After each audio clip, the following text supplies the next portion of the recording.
China has completed more lunar missions in the past 15 years than any other nation.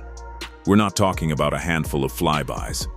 These include orbiters, landers, rovers, a hopping robot that explored some of the moon's darkest craters, and a spacecraft that collected samples from a region no human has ever visited before returning them safely to Earth.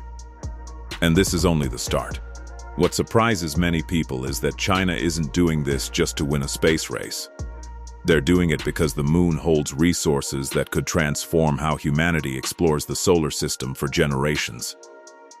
Something ancient, frozen in permanent shadow, waiting to be unlocked after billions of years. If you enjoy stories like this, drop a like and subscribe so you catch the next one.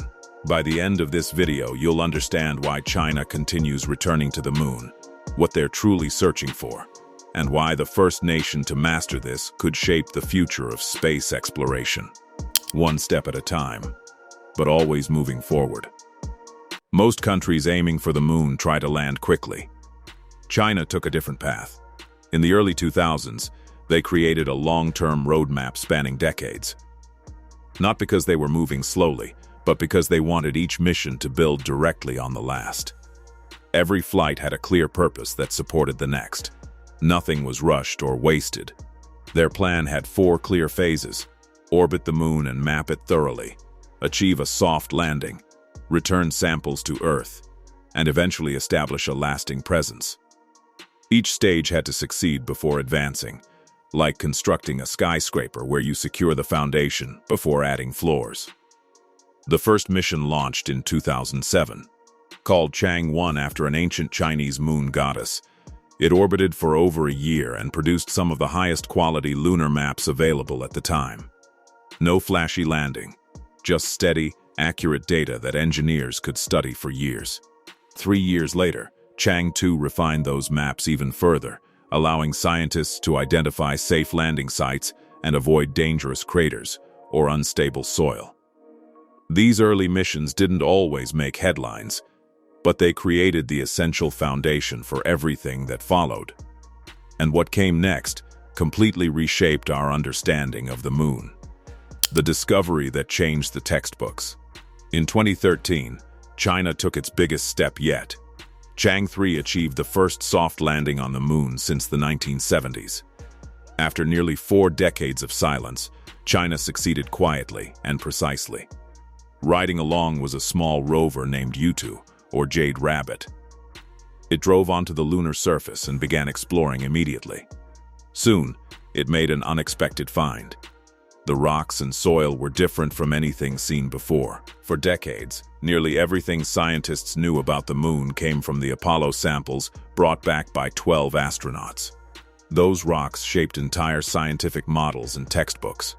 But Yutu's instruments revealed volcanic rocks with a completely different chemical makeup and mineral structure.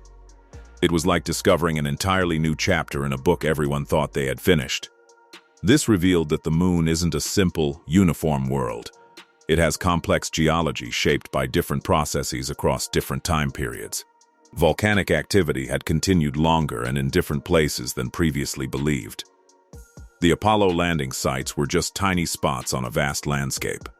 The moon we thought we understood was only a small glimpse of the full picture, venturing where no one had gone before. The moon always shows the same side to Earth because it rotates in perfect sync with its orbit. The far side remains hidden from our view forever. Landing there was long considered nearly impossible. Once a spacecraft touches down, it loses all direct communication with Earth. No line of sight, no commands, no data. China solved this challenge cleverly. They first launched a relay satellite into a special orbit that could see both Earth and the moon's far side. It acted as a bridge for signals. In 2019, Chang'e-4 landed in the South Pole Aitken Basin, one of the solar system's largest impact craters, roughly the size of Western Europe. It may have exposed material from deep inside the moon. Then in 2024, Chang'e-6 achieved something even more remarkable. It landed on the far side, collected nearly 2 kilograms of ancient material, launched a small rocket back into lunar orbit, transferred the samples, and returned them safely to Earth. The rocks were about 2.8 billion years old and showed volcanic activity lasted much longer than scientists once thought. With every new mission, the moon's story grew richer and more surprising. What's hiding in the shadows? Look at the moon on a clear night and focus on its south pole. Because the moon has almost no tilt, sunlight barely reaches some areas. Certain craters are so deep their walls block all light, leaving floors in total darkness for over 1 billion years. Temperatures there drop to around 200 C, among the coldest places in the solar system. Scientists believe these shadowed craters contain large amounts of frozen water ice. Comets and asteroids delivered water over billions of years, and in these permanent shadows, it stayed trapped and preserved. Water means oxygen for breathing and hydrogen for rocket fuel. If we can harvest it, the moon becomes more than a destination. It becomes a refueling station and supply base sitting close to Earth. Fuel launched from the moon's weak gravity would cost far less than lifting it from Earth. Future missions to Mars or beyond could stop at the moon, top up, and continue. That's why the South Pole is so important, and why China keeps focusing missions there. The robot that leaps into darkness. You can't confirm water ice from orbit alone. You need to explore inside those craters. Normal rovers rely on solar power and wheels, which won't work in permanent darkness or jagged terrain. Chang'e 7, planned for 2026, is China's most ambitious lunar mission yet. It includes a small hopping robot designed to jump directly into shadowed craters. This agile probe will analyze soil and air for water molecules and hydrogen. A supporting orbiter, lander, and standard rover will work together as a coordinated team, mapping the area and relaying data back to Earth. If Chang'e 7 confirms major ice deposits, it would be one of the most significant finds in space exploration, proving the moon can support future operations.